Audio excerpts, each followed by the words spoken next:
Hi, I'm Lansing Mayor Andy Shore. I'm excited to talk to you today about neighborhoods here in the city of Lansing. Neighborhoods have been a big priority of mine. When we first came into office, we created the Neighborhoods and Citizen Engagement Department. And today, we're going to be having conversations about how the city is supporting these neighborhoods through our Neighborhood Advisory Board, which is set up by the mayor and appointed by the mayor and has experts of neighborhoods and neighborhood leaders throughout the city serving on this board. So I want to thank all of our hardworking neighborhood and civic organizations throughout the city and our neighborhood and civic leaders. Their dedication to our community makes sure that these projects are brought to life and they show the excitement of our neighborhoods and the vibrancy of our neighborhoods. If anyone has any questions, you can contact our Neighborhood Resource Coordinator in our Department of Neighborhoods and Citizen Engagement. Again, it's Delisa Fontaine, and she is happy to assist you. So I look forward to the conversation. I thank you for watching. Great. Well, thank you for joining us for this wonderful conversation with the Mayor's Neighborhood Advisory Board. We'll be talking about the neighborhood grants and all the neighborhood programs that are available with the Department of Neighborhoods and Citizen Engagement. So I want to talk with Tracy, the newly elected Mayor's Neighborhood Advisory Board Chair, and just ask a few questions like, who is the Mayor's Neighborhood Advisory Board and what do they do? Yeah, so first off, thank you for setting this up. I think it's a great opportunity for us to just kind of let the city of Lansing, the neighborhoods, know what we're doing. So the Neighborhood Advisory Board is a board appointed by the mayor, and basically our job is to give away money. We give away money. We get an allocated budget from the city of Lansing, and the funding is used to improve your neighborhood.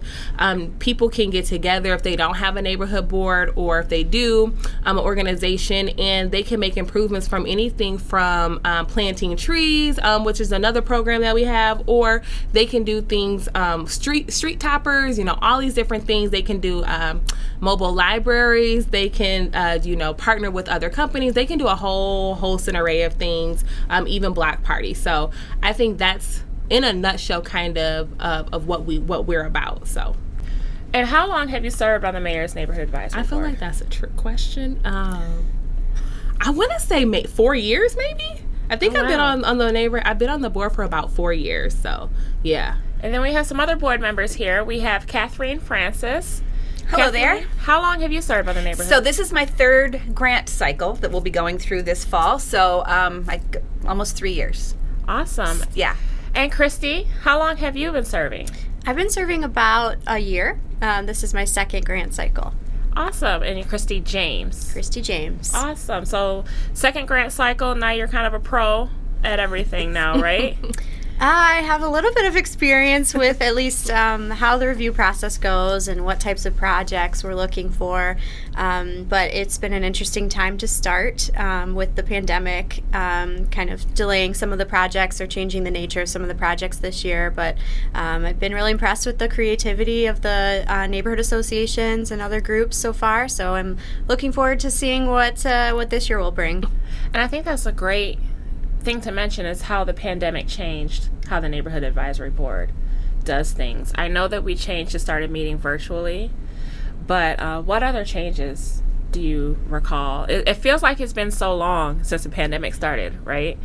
But we're still going through some of those changes. So as the chair, how do you feel the Mayor's Neighborhood Advisory Board responded to the pandemic? I think we've responded very well. I think one of the great things about our board is that I think we are very flexible, whether that's adjusting to a pandemic or working with organizations about snafus or things that come up. I think we're very flexible. So we have started doing Zoom meetings, and we meet the third Thursday of every month. So you're welcome as a citizen to tune in, to have public comment, ask questions, or just hang out and see what we're doing and what we're talking about. So we've done that. We've also extended a lot of the programs, the grants from the previous cycle. So a lot of the grants were face-to-face, for instance, block parties, things that are anti-social distancing or that are just not safe during the pandemic. So we've been able to go ahead and vote to extend those so that they can wait to use those funds when it's safe to do so. I think that was a great change to make, and I think it showed the board's flexibility with things and how I don't want to say easy it was to make those decisions, but just knowing that we were able to help our neighborhood leaders in this way because we have to remember that a lot of the neighborhoods that are performing these programs, they're volunteers. This is not their full-time job. So however we can make it easier for them, that's our goal. So leading into that, talking Well, about, could I just say one thing? Yes. I think it's really important, and what really impressed me about this board is, I mean, we're not professional neighborhood people. Right. We are Right. people who love our neighborhoods Right. and just found another way to, Yep. to serve. And so when Tracy mentioned being flexible, I think that's really key, because we know what it's like. We know what writing grants and all of that can feel very overwhelming and hard. And kind of lousy. Yeah. And so I hope that I was so impressed to come to this group and just see that, just people that want it to work. We Yeah. want people to have the money and to be able to do their stuff. And I think that is key. One of the things I think we do try to stress as a board, and I think we do a good job of it, but is that we want to see the neighborhood organizations and the leaders be successful. Yeah. Right? So we are a resource, we are a tool, we are here to help figure out or flatten out whatever little molehill you come across. So our goal is to make sure that you have access to the funds, but then that you're able to carry out the duties that you're setting out, because it's really cool to go around and just drive around and kind of see, oh hey, like we helped like fund that, or that's something that we worked on. But it's just a joy, I think, for the neighborhood board that we're always like, well, how can we help them get to this place? Right, right. if it's a worthwhile project. So I think that's good too. I think that when you said drive around and see like certain projects, I know that we all have our favorite projects and kind of the ones that we're excited about seeing. I know that my personal favorite from the last couple years is a project that the Leno neighborhood did with the Glenburn entrance, the new entrance sign. I drive down Waverly and I see that, I'm like, wow, I saw that project from start to finish. I saw the neighborhood so excited about getting the artistic aspects of it, getting it put in, watching just their excitement about the program and just seeing it. And so when I drive past it all the time on South Waverly Road, I just kind of smile like, neighborhoods did that. That's a neighborhood saw something they wanted to do, put in the work, asked for the grant, got the grant funds, got it done. And how empowering is that? So I wanted to ask, does anyone have like some of their any favorite kind of projects? Well, I'm always a sucker for any sort of, and I get real easily weepy and silly at these, but I love the multi-generational efforts. I always think that, when people are trying to get older and younger people together and neighbors together, that is always, and often it might be a one-time event, but it makes a difference. And it makes a difference. And when people get to know each other and are not worried about each other and, see one another as friends, I love those kind of events. And the multi-generational stuff really always gets me. So for me, mine is not, I do have favorites. One that I think is one of the best ones, I think, as far as innovativeness and just thinking big, were the CATA bus stations. Oh, yeah. So they partnered with CATA to get one of, and I'm not even sure what it's called, but the actual physical barrier that you can sit down inside. The shelter. Yes, the shelter. Thank you. So the shelter, and it's just like, wow, how convenient, right? Like, I think we always talk about building Lansing up, but how convenient for someone when it's snowing or when it's raining, just to have a place to sit inside to wait for the bus. But I also I think sometimes I don't always think about where things come from. And so sometimes when I'm driving, I see a street topper and I'm like, before I never would have worried, like, who pays for those? Where do those come from, right? And so now I'm like, who thought? Like, we're responsible for just, doing that. And then I think you also learn cool things. One of the things that still blows my mind, and I tell people, is that there's a tree science. Like, we actually have a person in the city of Lansing who studies trees. Like, you actually can get a degree. And I was like, wait a minute, you went to school and like learned, and she's just like, oh yeah, it's just trees. But just the intricate details that go into building a city up, right? And just to taking care of that city in your neighborhood. So it's an array of things, but definitely I like the big projects. Those are my favorites. To your point about the tree experts, we did learn a lot last year when we were talking about I think it was Holm Street Orchard that they were working on. We learned so much about what the trees need, and the timeline for the trees and everything like that. But I think one of my favorite things about the city of Lansing and the surrounding area and living here is the amount of green spaces that we have in a relatively urban area. And so it's been really cool to see the neighborhood organizations like embrace that and expand upon that too. One of the projects that stood out to me the most was the Old Oakland Neighborhood Association Meadow Community Garden Project, and they just put so much time into picking out which types of plants would work best for that ecosystem and which would kind of filter out PFAS contamination and native pollinator plants and everything, and that was really cool to me to see a group kind of see an area and think, okay, how could we use this to better our community? Let's make it into a space where we can all go and gather and enjoy the outdoors in the middle of the suburbs or an urban area. So that was something that I was really grateful for. You know, what I found before I started in the neighborhoods department, when I thought of a neighborhood organization, I always thought of like the big historic ones like Westside Neighborhood Association, right? They've been around for so many generations and so many years, and they're really established, and you know their name. And then I got to know a lot of the neighborhood organizations that are just a few blocks of people. Like, for example, like Burton Street neighborhood, right? Burton Street is not the biggest street in Lansing. It's certainly not a thoroughfare. It's not an avenue, not something you'd necessarily would go down to get to a specific.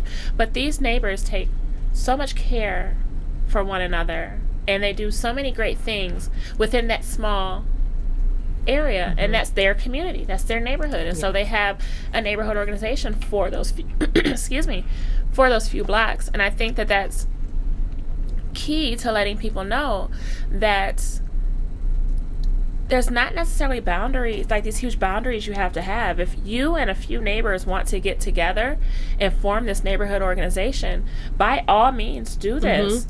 I think a great example is Holmes Street School Community.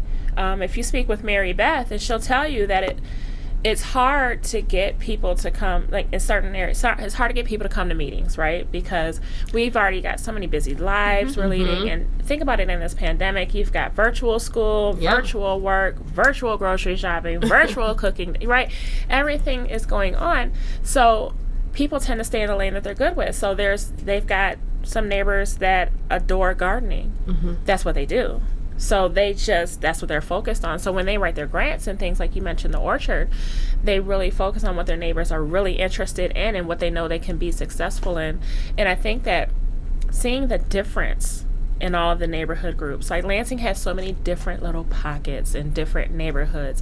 And in those neighborhoods, they've got these communities in their neighborhood, right? So it has really broaden my horizons as to what a neighborhood organization is. And I know that we talk about neighborhood organizations, but these are all open to what we call civic organizations, because that makes it more all-encompassing. Because as far as with civic organizations, that means a nonprofit in the neighborhood who's an anchor in the neighborhood are able to apply for grant programs and neighborhood programs as well. So segueing into neighborhood grants, right? Because Tracy said your favorite part is giving away money. Yes. Let's Girl, talk I can about spend that. some money. Let's talk about that. So the Department of Neighborhoods and Citizen Engagement with the City of Lansing, which that's where I serve as a neighborhood resource coordinator, we are budgeted every year $60,000 for neighborhood grants. And this is a priority. And if you're listening, City of Lansing, you can always increase that. Just FYI plug. This is a budget priority for Mayor Shore. His focus coming into office was neighborhoods and getting the neighborhoods department. And so this was a budget line focused item.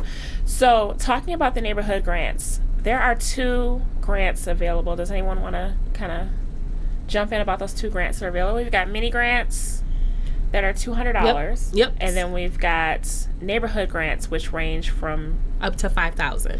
So so the mini grants, one, I would just, before jumping in that, just keeping in mind that 1 or 2 people can like get together and become their own group and apply for these funds. Like just know that like a small group of you can get together. It doesn't have to be this big ornate thing. Well, and I was just gonna hope that somebody brought that up. If you would, Delisa, just talk about how you do it.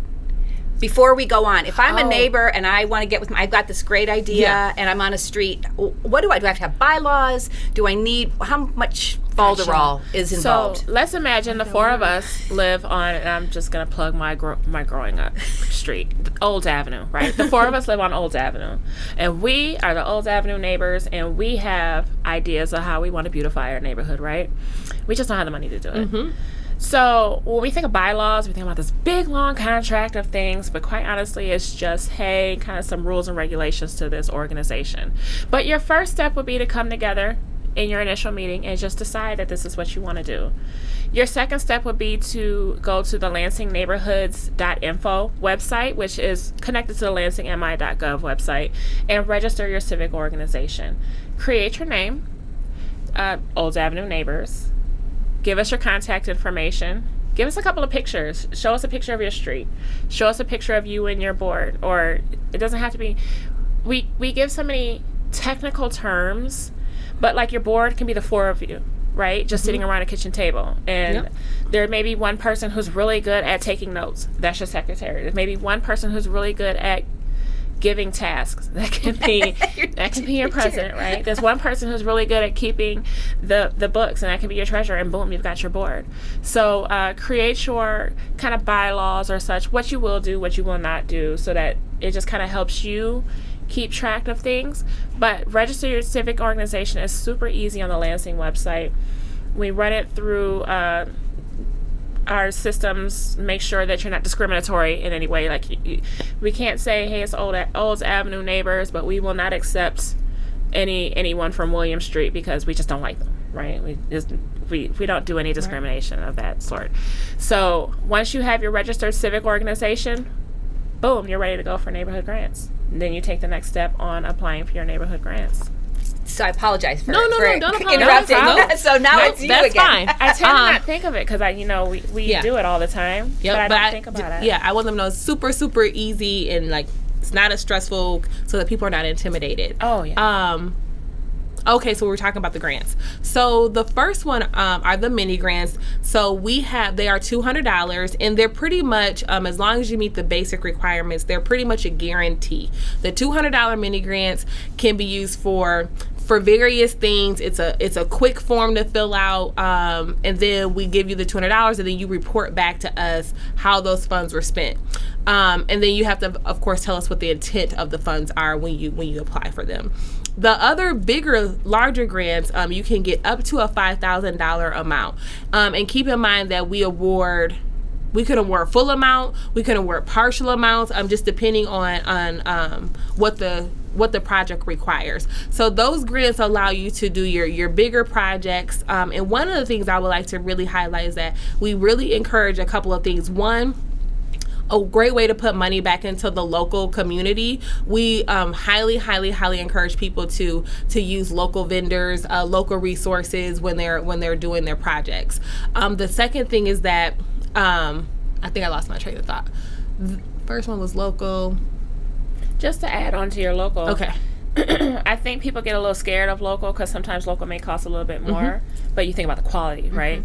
So maybe people don't think that put in the local part because of the cost, but I think that it's important to know that the board's not necessarily looking for the cost of the item. That Right. local is actually preferred. Yes, we prefer people to definitely attach to local providers. And so then again, up to $5,000. And if you have like a big idea, keep in mind that you can do this in stages. It doesn't have to be all in 1 year. You can do stage 1 this cycle, stage 2 next cycle, stage 3 the following cycle. As long as it, just depending on what it costs. So the grants can go up to $5,000. And one thing, just to add to that, like for the CATA was willing to put in some funds. Yes, that was my other point. Thank you. Oh, yeah. So take it away. No, go ahead. Well, just the point is that you often and times can leverage money and efforts of other people. Yeah. So they were able to take a fairly costly project for a very reasonable grant amount because CATA was also willing to put some dollars in. Yeah. And then So- CATA actually put in more dollars. Yes, they did. Yes. We did. Yep. So the neighborhood organizations wrote a grant for $3,000, and CATA supplemented that with $7,000 of their own money. And they're coming back. They want to do this in more neighborhoods. So just a plug. If I was you're going to say looking- ideas. If you're looking to have one of those cool bus shelters in your neighborhood that reflects your neighborhood, CATA is excited about. Well, and that's a really good point, because I do remember it being a conversation last year, is that what is the neighborhood element of this project? Right. So it's not just the function of having another CATA bus shelter, but it's something that reflects your neighborhood. So we were looking for neighbors to help design it, take a lead in designing it maybe even, and really show how this reflects your neighborhood, how it's unique to you. Especially if you have an artist in your neighborhood. Yeah, yes. Similar to what, if you go in front of Southside Community Coalition, their bus shelter reflects the Southside Community Coalition. If you go inside it, they have the artist has put pictures or faces of everyone who has been in that shelter. So they took nice. photos, and then on the outside of the shelter, you have the Beacon Park. Outline and everything like that, so it ties into the Beacon Field, so it really ties into the neighborhood. Then you go right across town to the Baker, Pennsylvania bus shelter. It looks completely different because it reflects that neighborhood. It reflects the river trail. It reflects the river that flows through that neighborhood. So definitely the neighborhood aspect of things is huge. And I think a lot of the projects too we see reflect the work put in by the volunteers of that neighborhood. So all those, I mean, they're great examples. They're just supposed to be really community driven, community led, and that those are some of the big things that we look for. Yeah. And just to that note, and the reason that it flagged me is just the partnership. We definitely want there to be donations, some in-kind volunteerism. That is a big issue, because I think the underlining purpose is to build that community, right? And you do that from partnering with other people and doing volunteer work. And you'd be surprised with how many organizations are willing to donate, because a lot of emphasis of that is just building up the communities that they're located in and having that type of impact. So. Absolutely. And the CATA example, so we said that there are sometimes local artists who get involved with the beautification of the project, but some projects are just not going to have as many opportunities for volunteers. The physically building the bus shelter, obviously that has to be done by someone who knows what they're doing, a professional. But we've seen some other really creative ideas to get volunteers involved. If it's something like a bus shelter, you can have an unveiling or a ribbon cutting or something, and you can have volunteers helping out there, or a little gathering to unveil it. You can write a mini grant. Which you can write a mini grant. That's a Right. ribbon cutting ceremony and Yes. serve punch and pie, because people will come if you have punch and pie. This is true. And just that's a good thing to also note, that you can apply for both. You can apply for the mini grant and the larger grant as well. So keep that in mind as well. Absolutely. And I think like your point with the volunteer aspect, because maybe it's not as large as a bus shelter. Maybe it's building the little libraries in your neighborhood, and you may have a carpenter in your neighborhood willing to donate their time and their expertise. Well, that has a donation value, Right. And you definitely want to put that into your grant. Like, hey, we need these supplies, but we are being donated $300 worth of labor. Yeah. You definitely want to put that into your grant application. So speaking of grant applications and ideas, why don't we give them some of the dates that are coming up of when they can maybe ask questions or resources, or how do they get access to this, and what dates they need to know, because our grant cycle will be coming up before we know it. Awesome. So our grants open up on October 10th. On October 10th, you are welcome to apply for neighborhood grants up to $5,000. You're also welcome to apply for Walking Wednesdays, applying for neighborhood cleanups, applying for bulk trash cleanups. I know we haven't discussed that yet, but that's coming. And so all of our applications open on October 10th, and that's online. Paper applications for all of our programs are available by request. It's hard to get paper applications out now because so many places are not open. Once more places are open, such as City Hall, it gets open to the public, there will be paper applications available for pickup, as well as paper flyers and information as well. The next neighborhood advisory board meeting, which of course those are public meetings as you mentioned earlier, that is on October 15th. So this will be the first opportunity people can have to log in and ask questions directly to the Mayor's Neighborhood Advisory Board about anything grant related, anything programs related, any questions you have. More than welcome to come. You do not have to register your questions in advance, nothing of that nature, but we just ask that you come to the meetings. So that'll be on the 15th. Then we have the first workshop dedicated to our feedback workshops dedicated to the grant process will be on Thursday, November 19th. And that will run from 5:30 to 8:30. Okay. I want to say 5:30 to 8:30 is the period of the Neighborhood Advisory Board meetings. And of course, we can't meet in person for that yet, but that will be virtual, that will be open, and we will have kind of a breakdown of our applications, have a breakdown of how to fill out the application completely. We will go line by line with neighborhood organizations. So we're not leaving you out there to try. We will go line by line with you on these applications, because as Tracy mentioned earlier, our goal is to have successful neighborhood organizations. We do not want this to be a barrier for anybody. Yeah.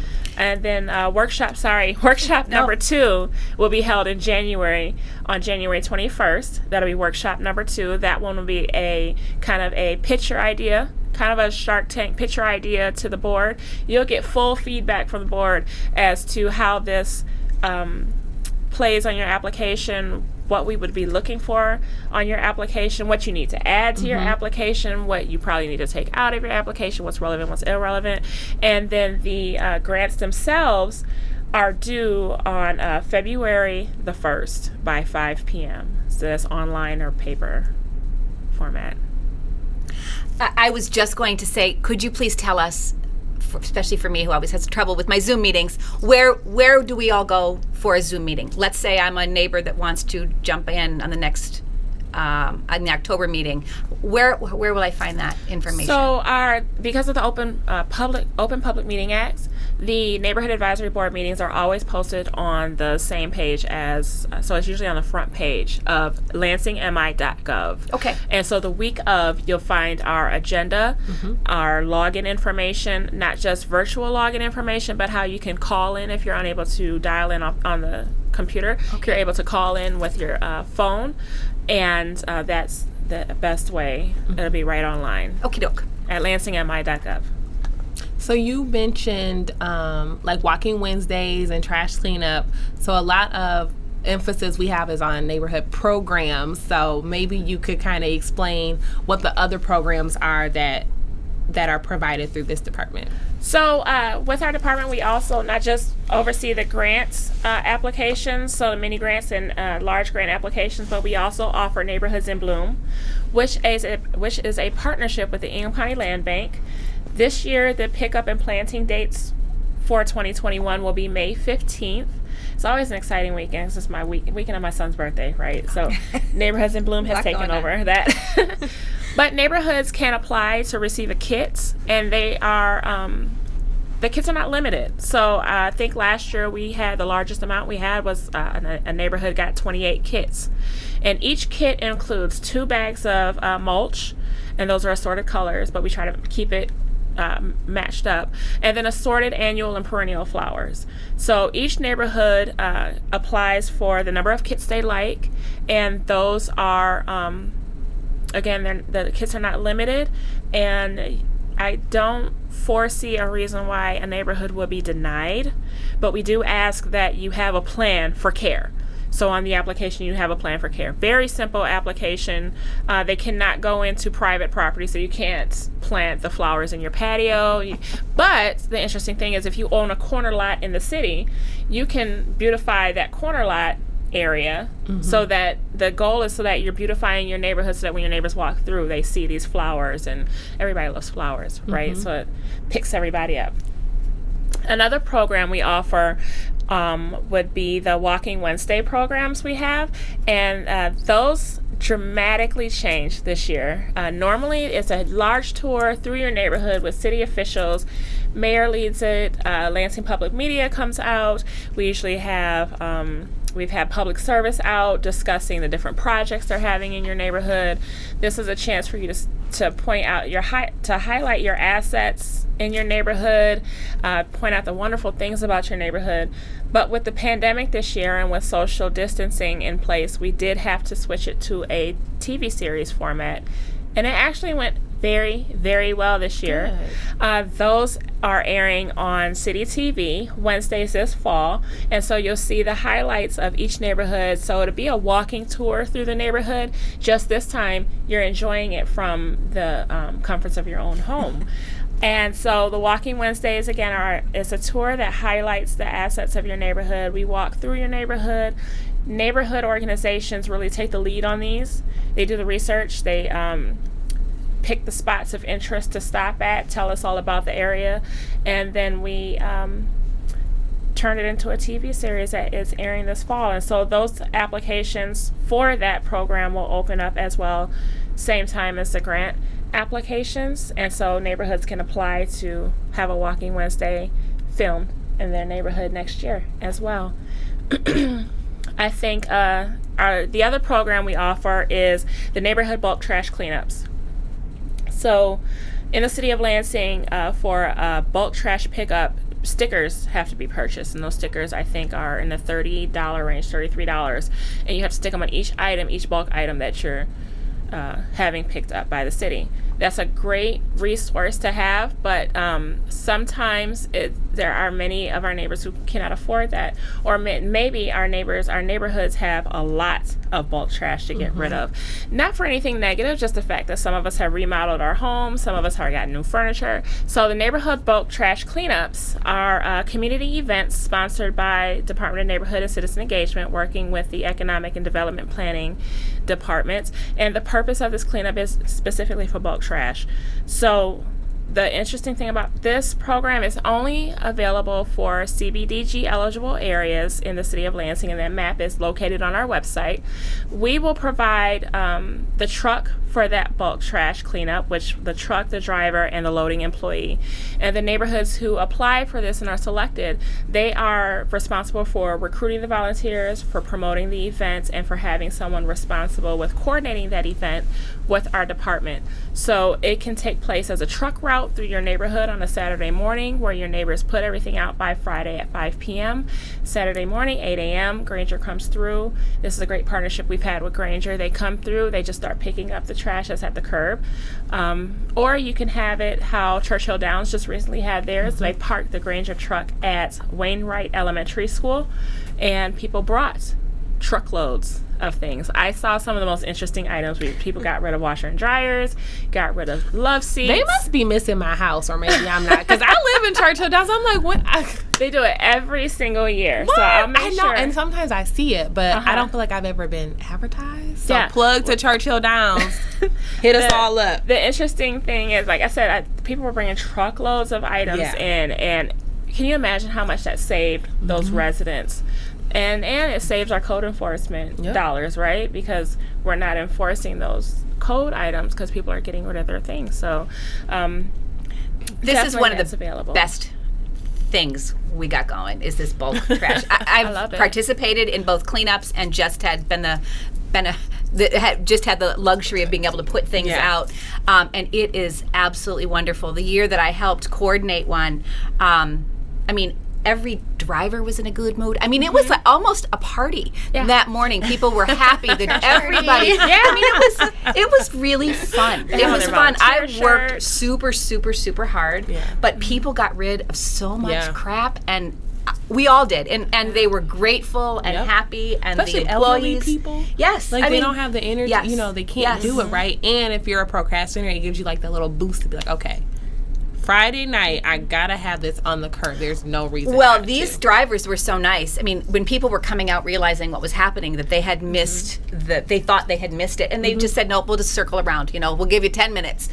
Go get your stuff and put it out. It was super fun. Good. Don't let the opportunity pass by. If you can do this and you're and we all got junk. And I'm sure the pandemic is a good time for you to realize like how much junk you have, right? Just sitting in your house like that's junk. This is junk. Get rid of like this. this is a perfect time to just declutter, Yep. get rid of the trash. I know a lot of people who just remodeled their they just redid their living rooms or something like that. Get rid of this, get rid of that. This has been sitting in the corner for like 30 years. Let's just go ahead and get rid of that, right? So a lot. And again, working with the volunteers, it does become a fun kind of party atmosphere because you're helping people. And again, imagine the items that are getting thrown out, $33 per sticker. It's affordable. I don't want to say it's not affordable, but it's not affordable for everyone. For everybody, right? Yep. And so this is a great opportunity that the city has provided to be able to help take care of this for people. So those are some of the other programs you have available to apply for. So we've got not just the neighborhood grants, but we've got Neighborhoods in Bloom, Neighborhoods Cleanup, Walking Wednesday, and I almost forgot about the Border Water and Light tree planting program. Oh yeah, we talked about that. So neighborhoods can apply to receive a tree from Border Water and Light. This was developed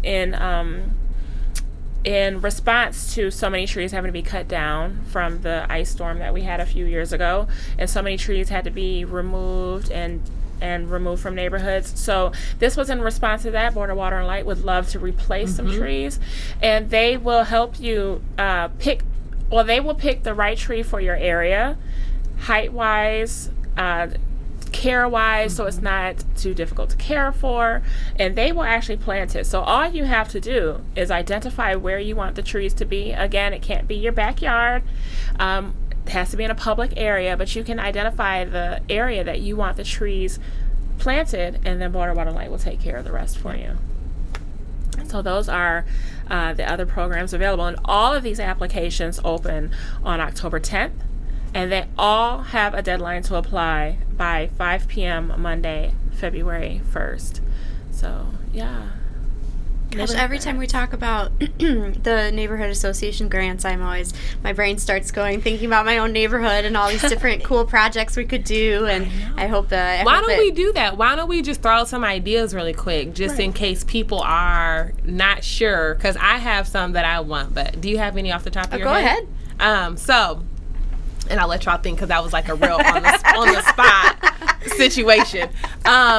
So one of the things that is like big picture, I told you I like big picture ones. One of the things that my brother actually has highlighted is that downtown or in surrounding areas, there are a lot of people, I guess who you would label as homeless, who have cell phones, but they don't have charging locations for those. Mm-hmm. So maybe trying to find some charging stations throughout the city that we can place, like at the Cata bus stop, or just making sure that there are outlets outside. See? That sounds like a great idea. Yes, plug to Anthony. Border Water and Light, because I think that they have... If you go down to that park across from Radisson, it's a solar-powered shelter that has chargers in there. So maybe that's something they can partner with CATA and partner with Water and Light. I mean, I just think about like on the bus at the bus stop, if you're you just had a crazy day and you're like, I'm on 3%, and like if you're a mom or a dad, you just never know when you're gonna need your phone. So I think that's a really great idea. Really something that I would love to see. Anything to do with maybe broadband, like thinking about during the pandemic, we have a lot of children who don't have access to internet, or may not have like proper broadband infrastructure. Just throwing things out there to help realize that there are people in the community who are not as blessed, to be able to do certain things. So just to make things maybe a little easier. So. One that's been really on my mind is because I know that there's been some complaints about speeding through the city. Don't suggest this though, because I know where you're going. What? Don't do that. Well, what I was going to suggest is, those slow down, children play here signs. I was going to suggest that maybe neighborhood organizations purchase some of those. Oh, okay. I thought you were going to go with the like when they does anybody go down Kavanaugh or Mary Street and they did like all of these built out driveways. I don't care for those too much. It irritates me to when no avail driving, because only one car can fit down at a time. And you have to stare down. Yes, and you're like, well, who got here exactly. first? No, I was thinking of the slow down, those children are good play ideas, here, yes. or hey, don't drive as though you live here signs. Something of that nature. So Yeah. I think signs like that would be a fun project for neighborhoods to write a grant for. Just signage, period. I love signage, honestly. Like, I love how Leno did their big entrance sign. I love how Sign toppers are Sign great. I toppers. think Yeah. look great. oh my gosh, I love crosswalk painting. Like, The passion Neighbors of on your Scott face right Woods. now is like, I'm like, she is so serious. Like, like the neighbors of Scott Woods, they did the sidewalk painting, and you don't think about how, like this is not a life-changing grant, right? But how beautiful is that as you walk Yes. through, and you just smile. Yeah. I smile. Yes. Beautiful. I smile when I see new flowers. drive by honking, beep, beep. Yes, love it. I remember that grant application. I know I've been very grateful twice this year that neighbors put up those little bike stations in parks. those. I have filled my tires, and Oh, probably there's one nice. over in Hunter Park, I think, and I used that one 2 times to fill my bike tire up. And there's a little Cool. screwdriver and Your little fix-it kit, right? a little fix-it Yeah. kit. And that was That's that was cool. a neighborhood effort. Oh yeah, It's neat. those are That cool. is a good idea. Yeah. Even for like, you think about the parks where we did like the soccer fields. Yeah. What if the ball's flat? Mm-hmm. Yeah. You can just like go by and pump Yeah. air, in the ball. So I think that's a really good idea. Well, and soccer goals are another cool thing. The Comstock Park by my house has got this huge green space that, frankly, was too big for anybody to even know what to do with it. It was impractically huge. Yeah. But now, last year, we gave the Refugee Services, I think, some money, and now there's kids out there playing. They've got there's a real thing. Yes. It's a beautiful space. Yeah. It is so fun. To Soccer watch goals. kids. Yeah. I love watching the ones at Averill Park. Yes, or that's Averill another- School. yes, I go on yes. my walk and through the neighborhood, and it's always busy. If you put soccer goals somewhere, Yes, you're somebody's gonna gonna play. someone's If you gonna- build it, they will come. that is such a great tagline for the grant program. If you build it, They will come. That Yes. is very true. For sure. So we talk about the projects, right? Mm-hmm. But because I know on the grant application we ask for measurements and impact. How would neighborhoods measure the impact that their project would have on the neighborhoods? Like, what would be a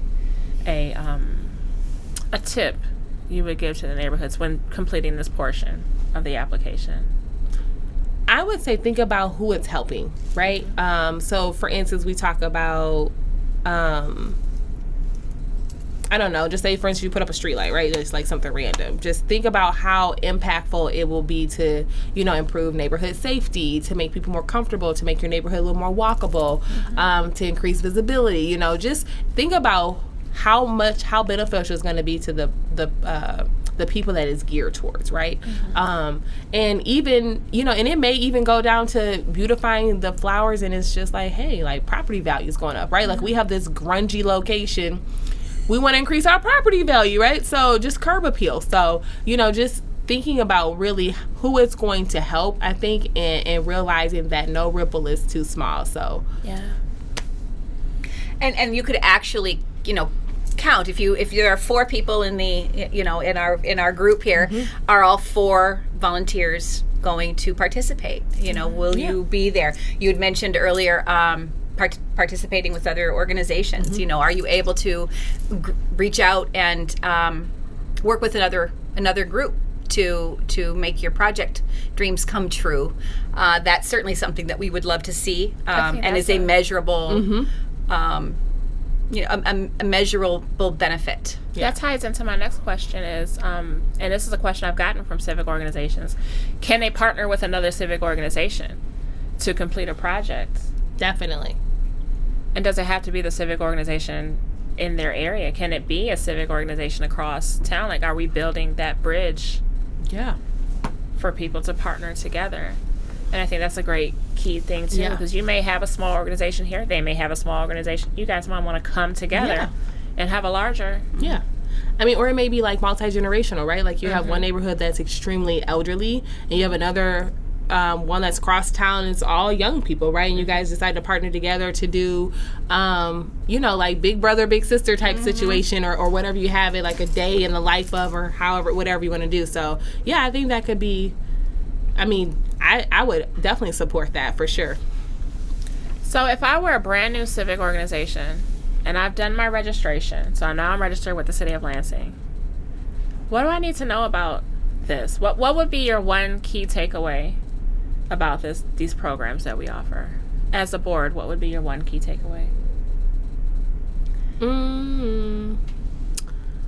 I would say don't be afraid to try some. Yeah, I think that's a good one. I mean, don't be afraid to try something. It can't be too outrageous. I mean, it could be, but it probably won't be. And, we love to see big and small ideas. Yeah. It doesn't, also, by the same token, it doesn't have to be huge. Right. So it's never, it's small. not too small either. Yes. So to try it, if you've got an idea and you need some bucks, give it a shot. Right. You're very likely to get it.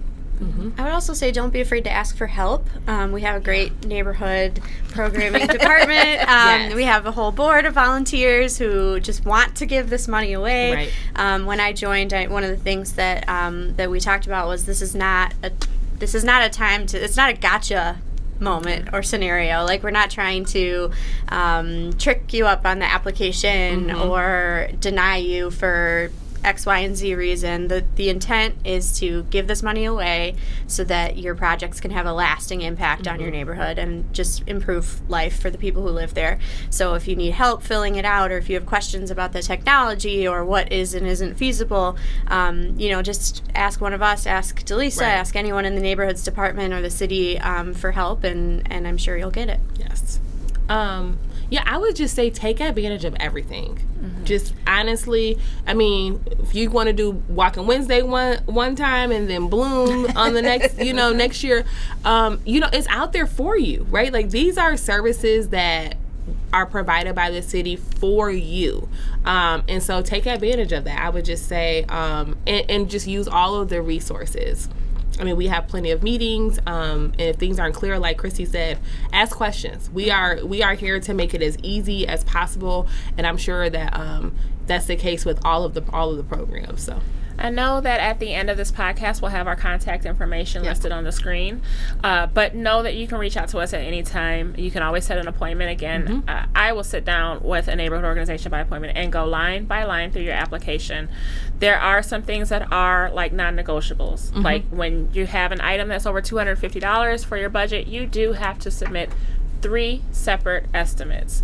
They could be outlandish estimates, but they have to be 3 separate estimates. Yes. Otherwise, we will have to decline your application. Yes. So I want to make people as successful as possible.